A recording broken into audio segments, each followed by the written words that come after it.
اللہ من الشیطان الرجیم بسم اللہ الرحمن الرحیم۔ میرے بھائی، یہ مسئلہ نماز میں قرات کرنا، حالت اضطراری میں مختصر قرات کرنا مسنون ہے۔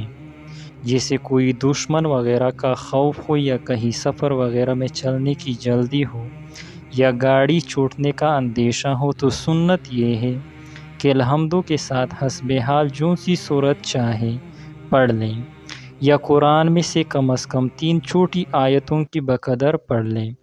یعنی اچانک بارش آ جائے اور لوگ بھیگنے لگے، کیونکہ لوگوں کے کپڑے اس سے بھیگ جاتے ہیں، یا سخت سردی ہو یا گرمی ہو اور لوگوں کے لیے لمبی قرات سننا دشوار ہو، تو یہ سب صورتیں حالت اضطرار میں شامل ہوتے ہیں۔ تو اس صورت میں، اس حال میں امام صاحب کو چاہیے کہ وہ یعنی سنت صرف ادا کریں، یعنی چھوٹی سے چھوٹی صورت یا کم از کم 3 آیتوں پر نماز پر اکتفا کریں۔